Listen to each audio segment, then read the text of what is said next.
Hayi kabajamtoota hordoftoota tiitoriyaal akkam nagaa fayyaa keessanii namoonni chaanaalii kanaaf haaraa taatan chaanaalii tiitoriyaal jedhu osoo barumsatti hin seeniin dura sabskiraayib godhaa akkasumas hiriyoota keessanii sheer gochuu hin dagatinaa isiniin jedha.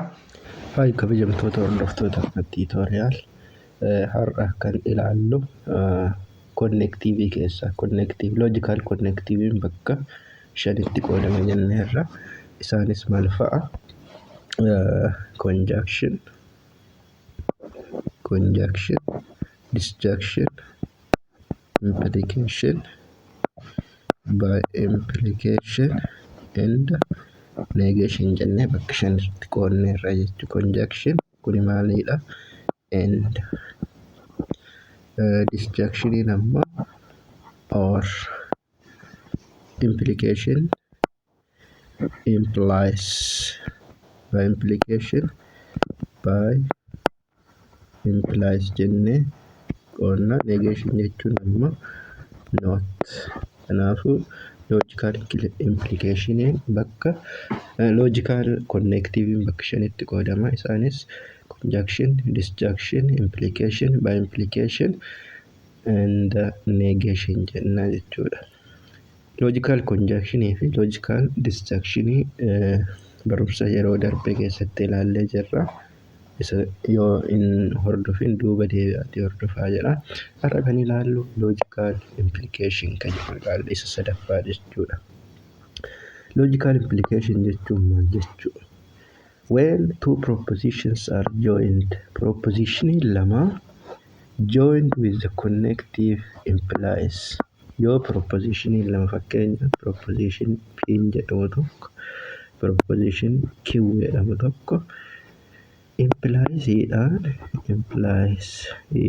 yoo wal qunnaman propositioniin uumamu maal jedhama? Propositioniin kun kan uumame propositionii biraati. Propositioniin uumame kun logical implication jedhama.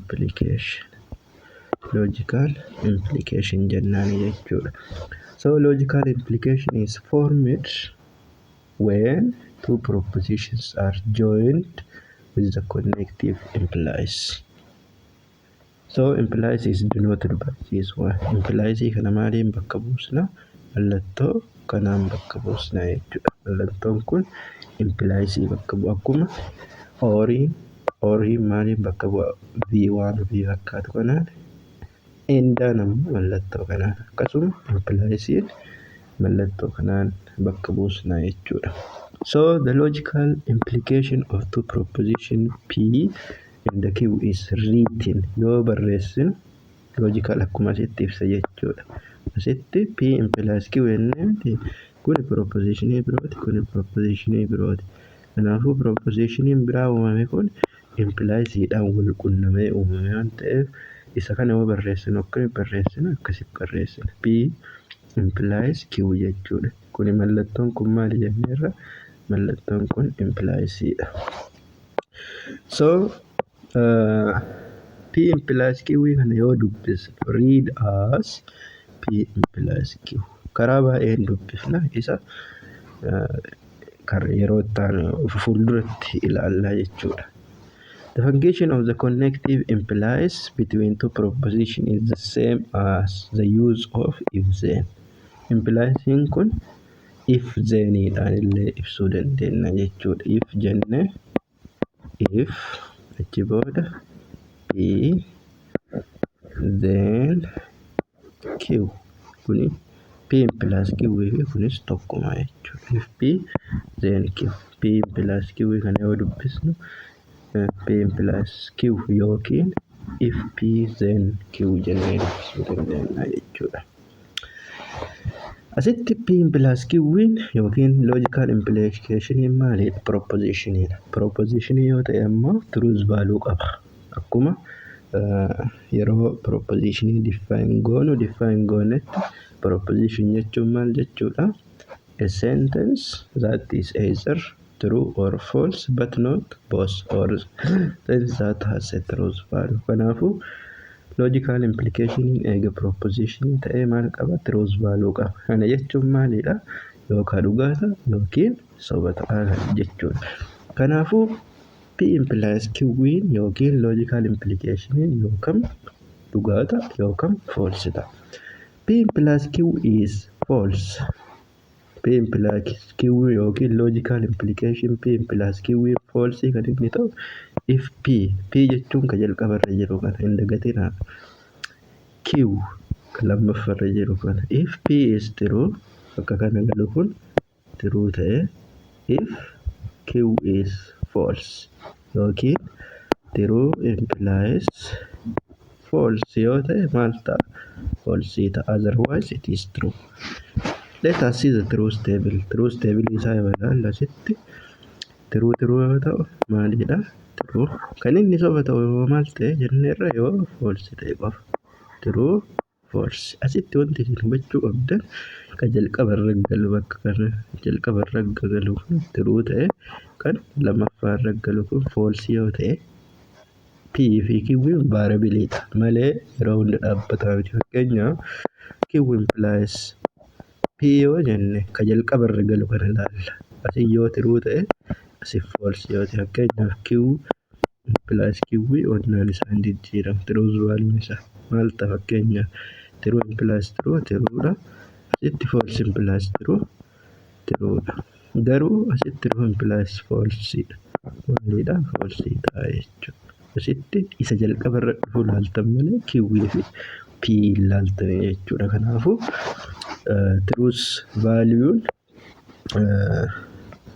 truth value'n logical implication maalidha? Is false if P is true. Kana jechuun kan jalqabarra galu kun dhugaa ta'e inni lammaffaa false yoo ta'e maal ta'a? False ta'a. Otherwise it is true just like given in the table. Kanaafuu teebilii kanarraa truth value argachuu dandeenya jechuudha. This form of propositions is common in mathematics. Mathematics keessatti proposition kun commonidha. Fakkeenyaaf solution wanti tokko barbaadan implies jedhaa deemna. Kanaafuu commonidha. The proposition P is called hypothesis jedhama. Yookiin logical implication kun maal jedhama? Conditional statement jedha. Kanaafuu conditional statement jechuun kan jalqabni isaa hypothesis ta'e inni kun ammoo conclusion ta'edha. Kanaafuu if then kanaafuu inni bakka kana galu kun maal jedhama? Hypothesis. If yoo akkana ta'e then akkas ta'a. If bakka kana galu hypothesis. Then booda kan jiru ammoo conclusionidha jechuudha. Then P implies Q yoo jenne P kun maalidha? Hypothesis. Q kun ammoo conclusionidha jechuudha.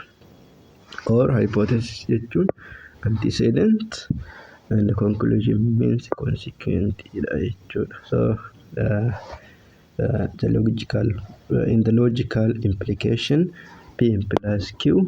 P is hypothesis and the Q is conclusion jennaan jechuudha. Yaa fuuldura irratti waa'ee conversii inversii yogguu barbaannu konseptiin kun isin fayyada waan ta'eef hin dagatinaa jechuudha. Okay, let us see the example. Fakkeenya mee haa ilaallu. Here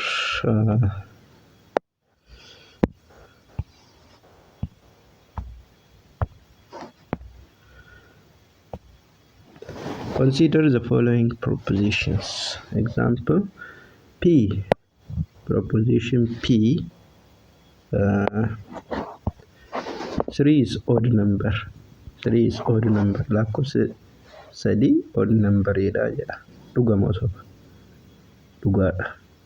Because 3 is odd number. 27 is a prime number. False jedha. Yeroo darbe ilaallee turre. 27 lakkoofsi 27 hiram maal fa'a? Tokko 3 9 27. Kanaafuu lakkoofsi 27 hiramuu danda'an maal fa'a? 3 tokko sadii sagal 27. Prime number jechuun lakkoofsa tokkoo fi mataa isaatiif qofa hiramantu prime number jedhama. Lakkoofsa akkasii maal fa'a? 2, 3, 5, 7,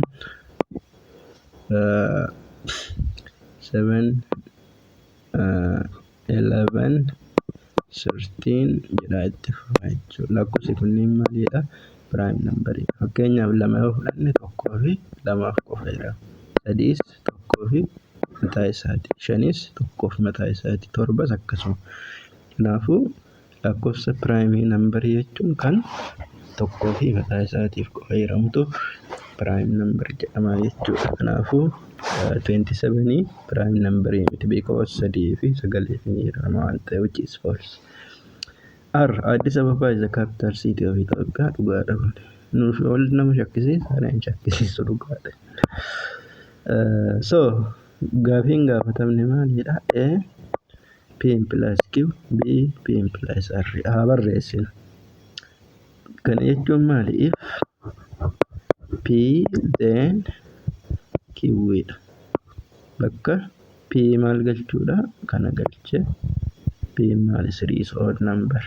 Bakka Q 27 is a prime number. Kanaafuu 3 is odd number. 27 is a prime number. False. Asii olitti maal ilaallee turre? True implies false.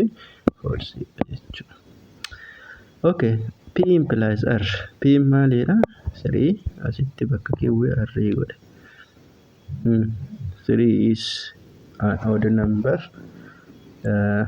And R. Addis Ababa is the capital city of Ethiopia. Kuni maalidha? True dha kuni. True dha. Kanaafuu truth value isaa maal ta'a? True ta'a jechuudha. So the truth value of the proposition is given in this way. We have already mentioned that the implication P implies Q can be expressed as both if P then Q and P implies Q. And there are various ways of expressing a proposition P implies Q, namely if P then Q. Proposition logical implication karaa baay'eedhaan ibsuu dandeenya. Yookiin dubbisuu dandeenya. Yogguu dubbifnu karaa baay'eedhaan dubbisuu dandeenya. Fakkeenyaaf if P then Q. Kana jechuun P implies Q kana P implies Q isa jedhu kana karaa kanneen hin dubbisu. Karaa meeqa? 1, 2, 3, 4, 5, 6. Karaa 6 kanaan dubbisuu dandeenya. Kun yoo dubbifamu karaa kanneen 6 dubbisuu dandeenya. If P then Q, Q if P, P implies Q, Q only if Q, P is sufficient for Q, Q is necessary for P jennee dubbisuu dandeenya jechuudha. Har'aaf asumarratti goolabna. Lecture itti aanutti logical by implication kan jedhu ilaalla. Chaanalii kanaaf haarawaa yoo taatan subscribe godhaa. Akkasumas yoo jaalattan like share godhaa. Akkasumas hiriyoota keessan akka hojjetan akka dhageeffatanii irraa baratan affeeraa isiniin jedha. Barumsi kun akka nama hedduu bira ga'uuf share godhaa. Gaafilee yoo qabaattan, gaafii waan isin rakkise yoo qabaattan gaafii komentii irratti na barreessaa. Nagaan naaf tura.